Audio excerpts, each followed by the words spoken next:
अवधूत चिंतन श्री गुरुदेव दत्त श्री स्वामी समर्थ. माझ्या चॅनलमध्ये तुमचं सगळ्यांचं मनापासून खूप खूप स्वागत, आभार. तुमच्या सगळ्या चांगल्या इच्छा पूर्ण करू असे आपल्या गुरुचरणी वंदन करून आजच्या व्हिडिओला सुरू करूया.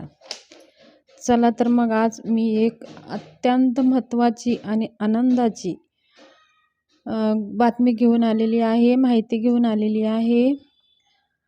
हे माहिती ऐकून पूर्ण आपल्या भारतातल्या जेवढ्या रामभक्ताला आनंदमय झालेला आहे. ही बातमी, हा एक क्षण आपण पाहत आहोत, आपलं भाग्यच आहे. ह्या क्षणासाठी कितीही तरी लोकांना संघर्ष करून आपले प्राण गमावले आणि ह्याच दिवसाची त्यांच्या मनामध्ये एक तळमळ होती. जिथं भगवान श्रीरामाचा जन्म झालेला आहे तिथं भगवान श्रीरामाचं स्थान आणि तिथं भगवान श्रीराम विराजमान राहावे ही करोडो हिंदू भक्तांना आशा आणि अपेक्षा होती. त्याच्यासाठी त्यांनी आपले पूर्ण जीवन खपून टाकले आणि पूर्ण जीवन समाप्त झाले, तरीही ते संघर्ष सोडले नाही. तर आपण भाग्यवान आहोत, आपण खूप खुशनशीब आहोत. आपल्यासमोर 22 जानेवारी 2023ला भगवान श्रीरामाचं जन्मस्थान अयोध्या येथे त्यांच्या मूर्तीचं प्राण प्रतिष्ठा होणार आहे. भगवान श्रीराम तिथं विराजमान होणार आहेत आणि हे दिवस, ही खुशी, ही आनंद आपल्या गगनात मावेनासे झालेला आहे. तर आपण ह्या दिवशी आपल्याला श्रीराम दिवाळी साजरी करायची आहे. श्रीराम नामाचा दीप उत्सव साजरा करायचा आहे. आपला पूर्ण हिंदू धर्म, पूर्ण भारतामध्ये जेवढे काही रामभक्त आहेत, ह्या दिवशी आपण श्रीराम दिवाळी साजरी करायची आहे. तर मी थोडीशी भगवान श्रीराम ह्याच्याविषयी, जन्माविषयी थोडीशी माहिती मी सांगते. भगवान राम किंवा श्रीराम हे एक हिंदू धर्मातील दैवत व भगवान नारायणचे 7वे अवतार आहेत. वाल्मिकी रचनेच्या रामायणात ह्या महाकाव्याचे नायक आहेत. श्रीराम हे भगवान विष्णू यांचे 7वा अवतार होते. ते अयोध्या नगरीत सूर्यवंशी महाराज दशरथ आणि त्यांची ज्येष्ठ महाराणी कौसल्य याचे पुत्र होते. त्यांचा जन्म चैत्र शुद्ध नवमी या तिथीला झाला आणि भगवान रामचंद्र पुरुषोत्तम म्हटले जाते. प्रभू श्रीराम सत्यवचनी व एकपतिव्रत परमदयाळू होते. भगवान श्रीराम विष्णू अवतार आहे आणि त्याला श्रीराम आणि श्रीरामचंद्र या नावानेही पण ओळखले जाते. रामायणातील वर्षानुसार अयोध्याचा सूर्यवंशी राजा चक्रवर्ती सम्राट दशरथ यांचे पुत्रषष्ठी यज्ञ केले. त्यामुळे त्यांना पुत्ररत्न प्राप्त झाले. सूर्यप्रकाशामुळे त्यांचा जन्म अयोध्या कौशल्य देवीच्या पोटी झाला. वायूच्या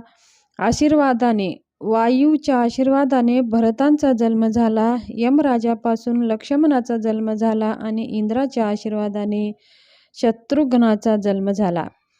श्रीरामजी हे 4 भावामध्ये सर्वात मोठे होते, पण ते त्या बहिणीपेक्षा लहान होते. भगवान रामाची खरी बहीण शांता होती, जी श्रीराम आणि त्यांचे 3 भावाची मोठी बहीण होती. दरवर्षी चैत्र महिन्यात शुक्ल पक्षाच्या 9व्या दिवशी श्रीराम जयंती किंवा रामनवमी उत्सवाचे वर्णन आपण संस्कृत महाकाव्य रामायण म्हणून केले जाते. गोस्वामी तुळशीदास यांनी त्यांच्या जीवनावर केंद्रस्थानी असलेल्या भक्तीचे सुप्रसिद्ध महाकाव्य रामचरितमानस देखील रचले आहे. ह्या दोघांशिवाय रामायण इतर भारतीय भाषांमध्ये देखील रचले गेले आहे. ते खूप प्रसिद्ध आहेत. श्रीराम हे भारतात अत्यंत पूजनीय आणि एक आदर्श पुरुष आहेत आणि जगातील अनेक देशांमध्ये रामाला थायलंड, इंडोनेशिया इत्यादी देशात आदर्श म्हणून पूजले जाते. त्यांना पुरुषोत्तम ह्या शब्दाचे सुशोभित केले आहेत. मर्यादा पुरुषोत्तम राम हे अयोध्याचे राजा दशरथ आणि राणी कौशल्य यांचे ज्येष्ठ पुत्र होते. रामाच्या पत्नीचं नाव सीता होते. त्यांना 3 भाऊ होते, लक्ष्मण, भरत आणि शत्रुघ्न. हनुमान हा रामाचा सर्वात मोठा भक्त मानला जातो. रामाने लंकेचा राजा रावणाचा वध केला. श्रीराम मर्यादा पुरुषोत्तम अशी ख्याती आहे. श्रीराम राज्य, मित्र, आईवडील, अगदी पत्नीला सन्मानाने पालन करण्यासाठी सोडले. त्यांचे कुटुंब आदर्श भारतीय कुटुंबाचे प्रतिनिधित्व करते. रामाचा जन्म रघुकुळमध्ये झाला. त्यांच्या परंपरेनुसार रघुकुळ विधी नेहमी चालत आले आहे, पण आयुष्य गेले नाही. रामाचे वडील 2 इच्छा पूर्ण करण्याचे वचन दिले होते. दासी मंत्रा हिच्या वेशाने कैकेयीला आपला मुलगा भरतासाठी अयोध्याचे सिंहासन आणि राजा दशरथाकडून रामासाठी 14 वर्ष वनवास वरदानात रूपात मागितला आणि वडिलांच्या वचनाचे रक्षण करण्यासाठी रामाने 14 वर्ष वनवास आनंदाने स्वीकारला. आदर्श पत्नीचे उदाहरण देताना पत्नी सीतेने पतीसोबत वनवास जाण्यास योग्य मानले. भाऊ लक्ष्मणानेही 14 वर्ष रामासोबत वनात घातली. भरताने न्यायासाठी मातेचा आदेश धुडकावून लावला आणि मोठा भाऊ राम यांच्याकडे जंगलात गेला आणि त्यांचे पादुका आणले. नंतर गादीवर ठेवून राज्य केले. राम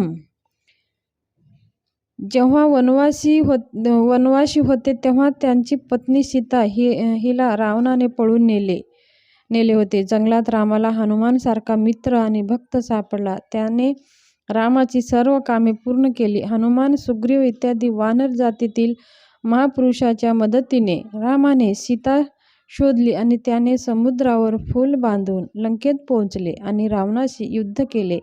त्याचा वध करून त्याने सीतेला परत आणले. राम अयोध्यात परतल्यानंतर भरताने राज्य त्यांच्या हाती दिले. राम भक्त होता.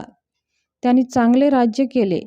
त्यामुळे आजही लोक सुशासनाची उपमा रामराज्य म्हणून देतात. ज्याने 2 पुत्र कुश आणि लव त्यांचे राज्य घेतले. हिंदू धर्मातील अनेक सण दसरा, रामनवमी आणि दीपावली रामाच्या वन कथेशी संबंधित आहेत. तर ही थोडीशी माहिती रामाविषयी मी सांगितली. आता आपल्याला 22 जानेवारीला काय करायचं आहे. 22 जानेवारीला आपल्या घरासमोर दीपाची एक माळ लावायची आहे. दीप उत्सव करायचा आहे. राम दिवाळी साजरी करायची आहे. 22 जानेवारी दिवशी सोमवार हा शुभ दिवस आहे. श्रीराम जन्मभूमीवर बघण्यात येते असलेली नवीन मंदिरात तळमजल्यावर गर्भगृहात प्रभू श्रीरामाच्या बालस्वरूपाची नवीन मूर्ती विराजमान होऊन तिची विधी प्राणप्रतिष्ठा केली जाणार आहे. या निमित्ताने अयोध्यात अद्भुत आनंदाचे वातावरण असेल. तुम्हीही प्राणप्रतिष्ठेच्या दिवशी घोषित वेळेपूर्वीच तुमच्या गावातील, परिसरातील, कॉलनीतील मंदिरात शेजारच्या रामभक्तांना एकत्र करून भजन कीर्तन करावे आणि दूरदर्शन किंवा पडदा लावून अयोध्याचे प्राणप्रतिष्ठेचा समारंभ समाजाला दाखवायचा आहे आणि शंख वाजवायचा आहे, घंटा वाजवायचा आहे, आरती करून प्रसाद वाटप करायचा आहे. कार्यक्रमात स्वरूप मंदिर केंद्रित असावेत. आपल्या मंदिरात असलेल्या देवी देवतांचे भजन कीर्तन, आरती, पूजा इत्यादी करावे आणि त्यामुळे सर्व देवी देवता प्रसन्न होतील आणि संपूर्ण भारतात वातावरण सात्विक आणि राममय होईल. प्राणप्रतिष्ठेचा समारंभ आपल्या टीव्हीवर आपल्याला बघायला भेटणारच आहे. आणि प्राणप्रतिष्ठेच्या दिवशी सूर्यस्नानानंतर संध्याकाळी देवांना प्रसन्न करण्यासाठी आपल्या घरासमोर दिव्याची माळ लावून सजावट करावी. जगभरात कोट्यावधी घरामध्ये हा दीपोत्सव साजरा होणार आहे. तर आपण पण त्याच्यामध्ये सहभागी व्हायचं आहे आणि त्या दिवशी राम दीपावली आवर्जून साजरी करायची आहे. तर हे आमंत्रणपत्र मला आलेलं आहे. तर हे मी तुम्हालासुद्धा आमंत्रणपत्र म्हणूनच तुमच्याशी हा व्हिडिओ बनवत आहे. तुम्हीही रामदिवाळी साजरी करा. 22 जानेवारीच्या दिवशी आपल्या घरासमोर दिवे लावा आणि आपल्या घराला जसं दीपावलीला सजवतो तशाच प्रकारे आपलं घर सजवायचं आहे. जवळपासच्या मंदिरात जाऊन राम उत्सव साजरा करायचा आहे आणि अशा प्रकारे आपलं राम अजून परत येत आहे. ज्यावेळेस वनवासातून राम अयोध्याला आले त्यावेळेस जशी सजली होती नवरीसारखी तशीच अयोध्या आज पण सजत आहे. आपण आनंदित होत आहोत. तर आपलं खूप खुशनशीब आहे. आपण खूप भाग्यवानी आहोत हा दृश्य बघायला. तर ही छोटीशी माहिती तुमच्याशी शेअर करायची होती. माझी माहिती कशी वाटली? जर आवडली असेल तर शेअर करा, सबस्क्राईब करा.